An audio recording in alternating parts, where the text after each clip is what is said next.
यानी कि smart money ने इन सभी पैनिक सेलर्स के ऑर्डर्स चुपचाप अब्सॉर्ब कर लिए हैं।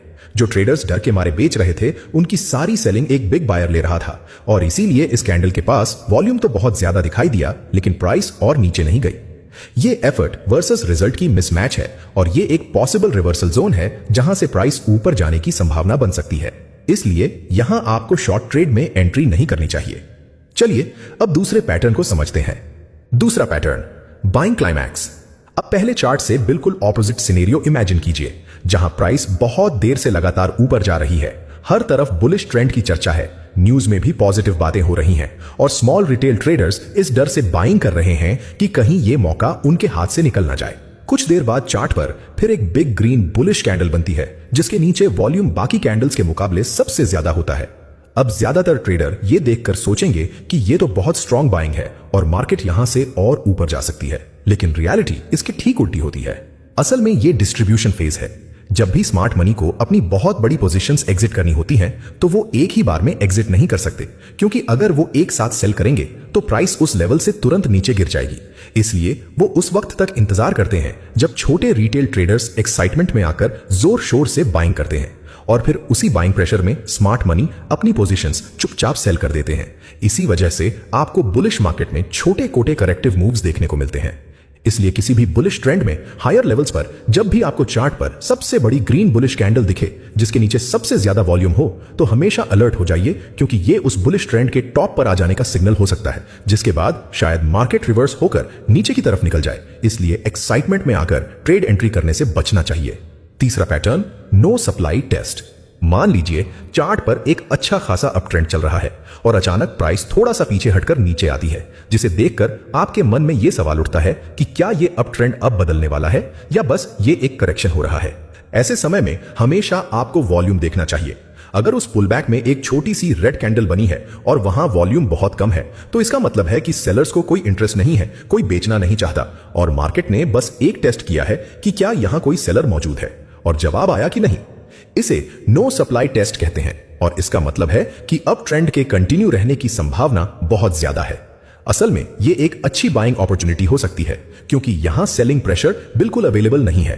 अब इससे पहले कि हम आगे बढ़े, एक बहुत इंपॉर्टेंट बात करनी है जिसमें लगभग हर नया ट्रेडर गलती करता है, और अगर आप भी यह गलती कर रहे हैं तो कोई बात नहीं, क्योंकि ये बहुत कॉमन है। बहुत सारे ट्रेडर ये मानते हैं कि ग्रीन वॉल्यूम बार का मतलब इस लेवल पर बाइंग हो रही है और रेड वॉल्यूम बार मतलब इस लेवल पर सेलिंग हो रही है, लेकिन ये बिल्कुल गलत है। क्योंकि बात यह है कि हर एक ट्रेड में एक बायर होता है और साथ में एक सेलर भी होता है। अगर आपने 100 शेयर्स खरीदे हैं तो किसी और ने वही 100 शेयर्स आपको बेचे हैं, तो वॉल्यूम बस ये बता रहा है कि यहां टोटल कितने ट्रांजैक्शंस हुए हैं। वॉल्यूम ये नहीं बता रहा कि इस लेवल पर कौन कंट्रोल में है, बायर्स या सेलर्स। वॉल्यूम बार का कलर तो बस कैंडल के कलर को फॉलो करता है। अगर कैंडल ग्रीन बनी, यानी कैंडल की क्लोजिंग कैंडल ओपनिंग से ऊपर हुई है, तो वॉल्यूम बार आपको ग्रीन दिखेगा, और अगर कैंडल रेड बनी है तो वॉल्यूम बार रेड दिखेगा। बस इतना सा मामला है, इससे ज्यादा कुछ नहीं। तो इसका मतलब आपको वॉल्यूम बार के कलर पर बिल्कुल ध्यान नहीं देना है। आपको बस वॉल्यूम बार का साइज कितना बड़ा है और दूसरा कैंडल कहां क्लोज हुई है, यानी आपको साइज और क्लोज पोजीशन, यही दो चीजें देखनी है। अब बात करते हैं एक ऐसे कंसेप्ट की जो आपको मार्केट के रिवर्सल से पहले ही वार्निंग देता है, और इस कंसेप्ट का नाम है वॉल्यूम डाइवर्जेंस।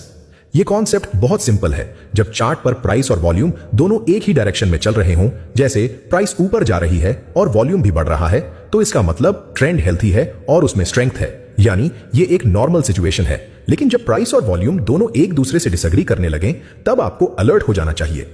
जैसे कि मान लीजिए प्राइस लगातार न्यू हाइज बना रही है, चार्ट पर देखने में सब कुछ बहुत स्ट्रांग लग रहा है, लेकिन नीचे अगर आप वॉल्यूम बार्स पर ध्यान दें तो वो धीरे धीरे छोटे होते जा रहे हैं, यानी हर न्यू हाई पिछली हाई से कम वॉल्यूम पर बन रही है।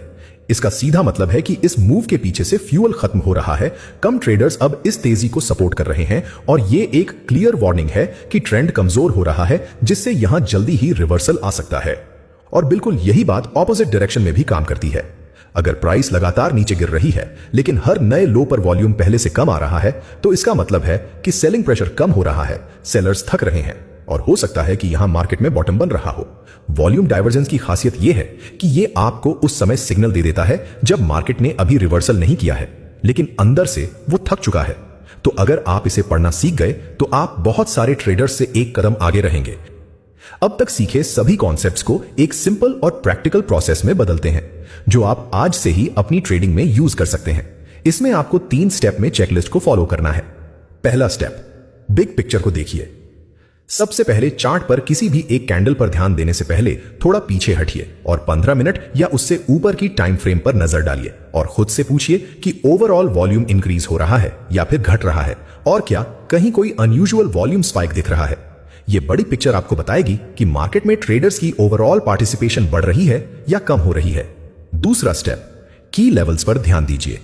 अब अपने चार्ट पर सबसे इंपॉर्टेंट सपोर्ट और रेजिस्टेंस लेवल्स आइडेंटिफाई कीजिए और फिर देखिए कि जब प्राइस इन लेवल्स के पास पहुंचती है तो वॉल्यूम कैसा बिहेव कर रहा है। यहीं पर एफर्ट वर्सेस रिजल्ट का कॉन्सेप्ट काम आता है। अगर प्राइस रेजिस्टेंस पर पहुंची और वॉल्यूम बहुत बड़ा लेकिन कैंडल छोटी रह गई तो ये अब्जॉर्प्शन है और यहां रेजिस्टेंस लेवल स्ट्रांग है, इसलिए आपको यहां बाइंग साइड में ट्रेड एंट्री नहीं करनी है। अगर प्राइस ने रेजिस्टेंस को ब्रेक कर दिया और एक बिग स्ट्रांग कैंडल बनी है, साथ में वॉल्यूम भी ज्यादा है, तो ये एक जेन्युइन ब्रेकआउट हो सकता है जिस पर भरोसा किया जा सकता है। लेकिन अगर प्राइस ने रेजिस्टेंस ब्रेक कर दिया लेकिन वहां वॉल्यूम कम था, तो सावधान रहिए, क्योंकि ये एक फॉल्स ब्रेकआउट या ट्रैप हो सकता है जो आपको फंसा सकता है। तीसरा, कॉन्फर्मेशन का इंतजार कीजिए, और ये वो स्टेप है जहां ज्यादातर ट्रेडर्स गलती करते हैं। चार्ट पर ब्रेकआउट होते ही वो तुरंत ट्रेड ले लेते हैं, लेकिन आपको ऐसा नहीं करना है। आपको अगली एक कैंडल का इंतजार करना है। अगर ब्रेकआउट के बाद प्राइस थोड़ा सा पीछे हटे और वो पुल बैक कम वॉल्यूम पर हो, तो ये नो सप्लाई टेस्ट है और यही आपकी कॉन्फर्मेशन है कि ये ब्रेकआउट जेन्युइन है और अब आप कॉन्फिडेंट के साथ ट्रेड एंट्री ले सकते हैं। अगर आपको ये वीडियो अच्छा लगा तो वीडियो को लाइक और चैनल को सब्सक्राइब करना ना भूलें।